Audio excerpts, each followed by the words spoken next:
A while back I was working on a residential site and the Wi-Fi remotes were playing up.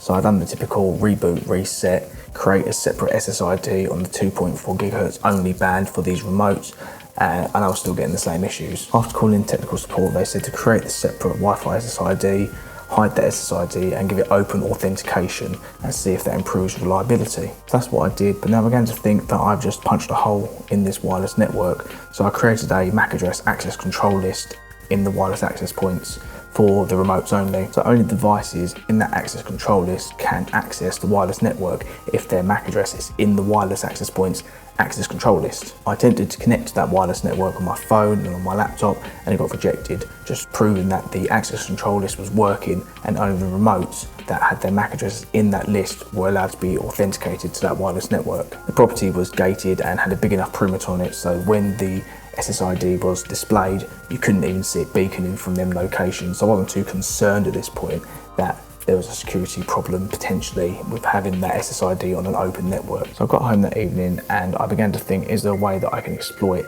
this open wireless network with the wireless MAC address access control lists in place? So let's find out.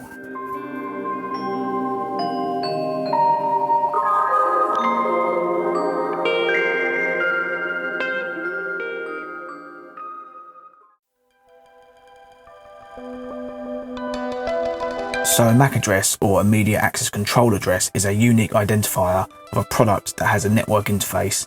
It consists of 48 bits as a string of 12 hexadecimal digits. A MAC address consists of two parts. The first 24 bits is the OUI, or the Organisationally Unique Identifier, which is assigned to a vendor or manufacturer.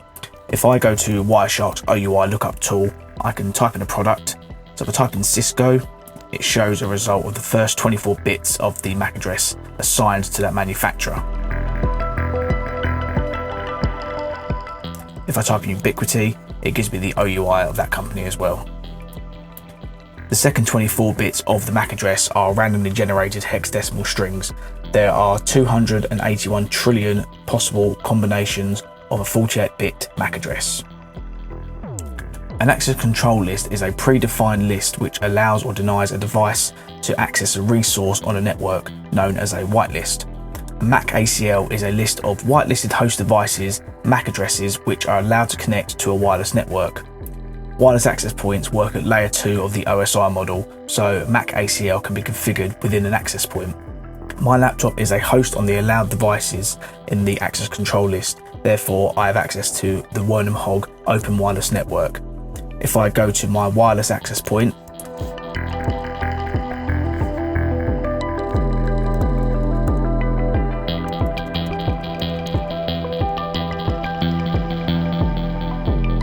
under the Advanced tab is the MAC filter. I've already got 3 MAC addresses in the field. One is my iPad, one is my laptop here, and another one is a mobile device. These devices are allowed on the wireless network based on their MAC address being in this list.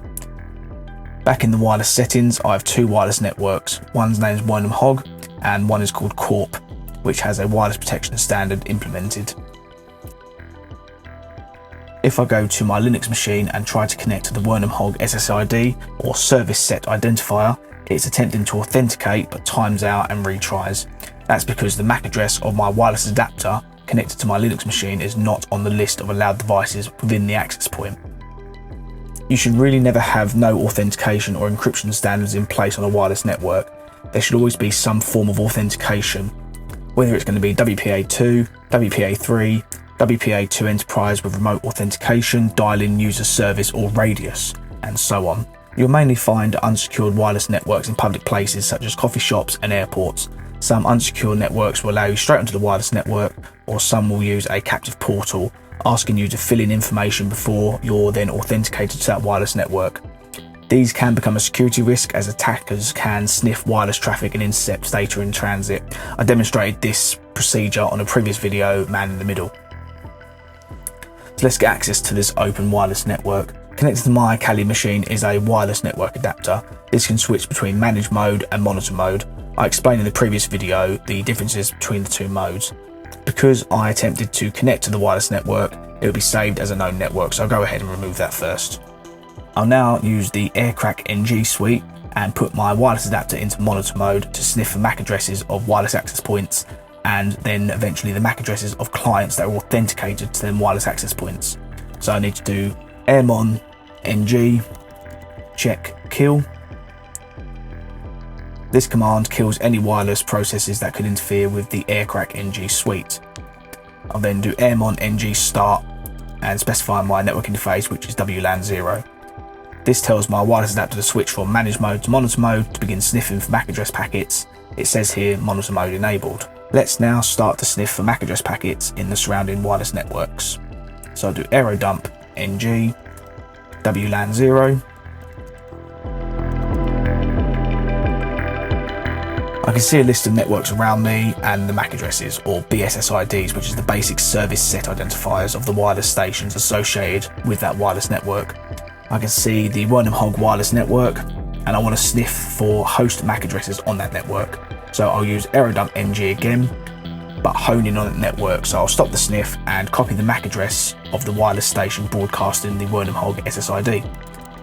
I'll then do aerodump ng -- BSSID, and then I'll go ahead and paste the MAC address of that wireless station and then specify the interface, which is WLAN 0. I can see the MAC address of an authenticated device on that network, which is my laptop, outside of the Kali environment. So I'll now stop the aerodump ng, copy the MAC address of that device and put my adapter back into manage mode. So airmon ng stop WLAN 0.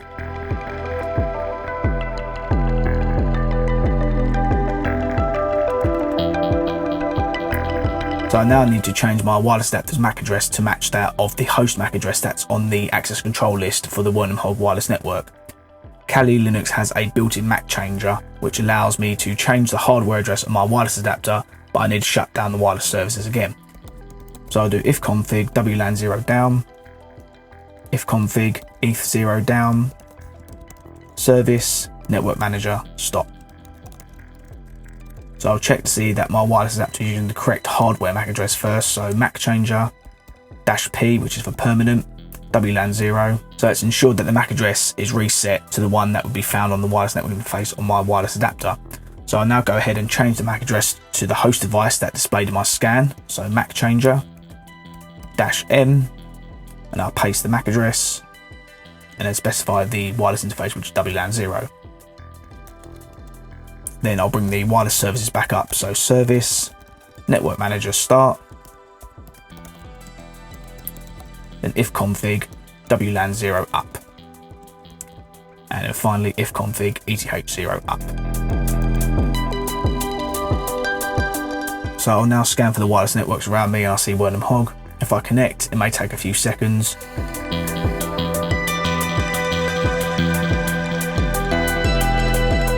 If I now generate a ping, make sure I'm not conflicting with the inbuilt LAN adapter.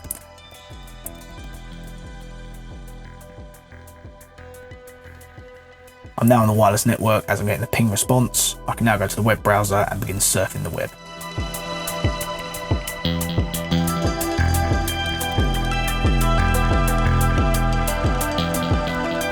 If I do ifconfig, it shows my IP address as 192.168.1.104, and my MAC address spoofing is the same one as my laptop's inbuilt wireless MAC address. From here, I can attempt to access servers using brute force tactics, or become a man in the middle and sniff sensitive information between a host and the server, or even start my own server and redirect unknown victims to a spoofed Facebook page for them to log in, and then I can capture their passwords.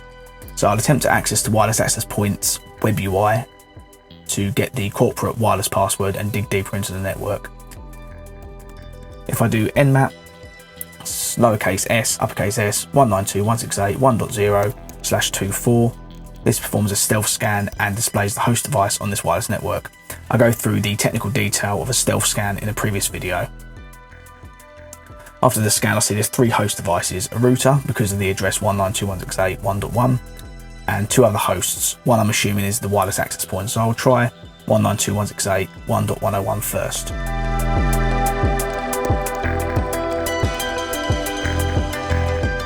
This is now why we need to change the default credentials on a network device.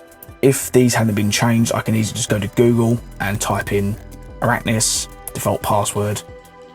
I see the default username and password is Arachnus. So we can try that one in the web UI. I'm accessing. I have changed the password to this particular access point, but that's why changing from default is very important because it's so easy to find default credentials.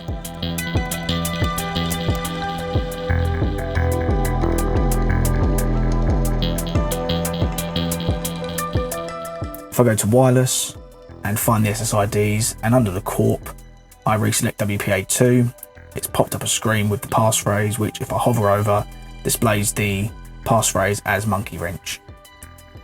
So if I now go to corp and use that password,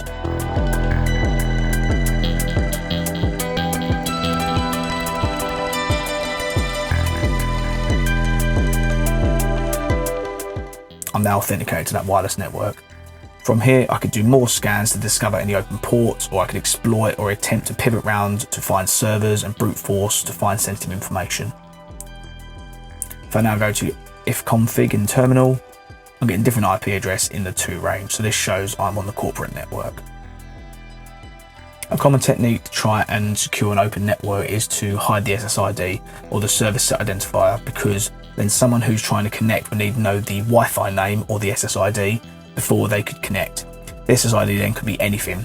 This alongside a MAC address access control list can help, but it's not completely safe from attack. So on my laptop, I'll go to the wireless access point web UI and hide the SSID.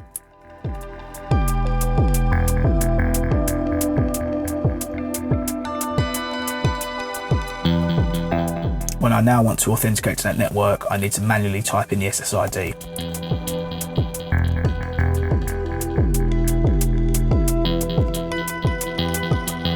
Once again, in my Kali machine, I'll go to the wireless and I can't see Wernham Hog. So I've also deleted the SSID from Kali's known network names. So let's run the aircrack NG suite again. So do mon ng, check kill, mon ng, start WLAN 0. Do error dump ng, WLAN 0. So it scanned all the wireless networks and I can see an open network, but the SSID is hidden and just displays the word length. I'll stop error dump ng and copy the MAC address of that wireless station.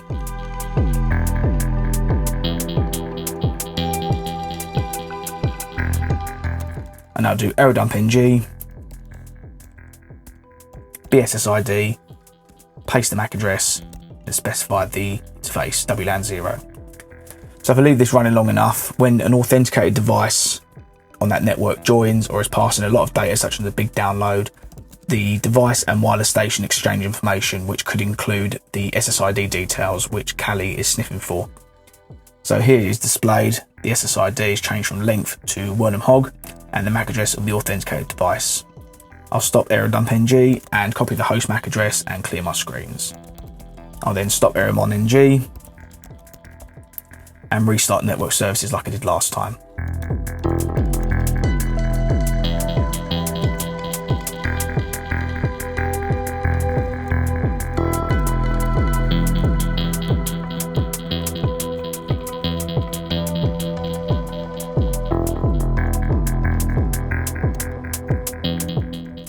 My wireless adapter is still using the same MAC address from my previous attack. I'll bring the interface back up.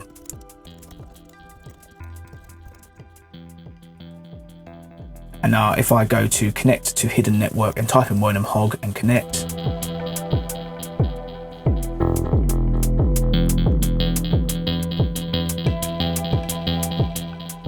I'll begin to ping to Google and I'll get an ICMP response to the server, which means I'm connected to the network, spoofing as a device which is authenticated to that MAC address access control list.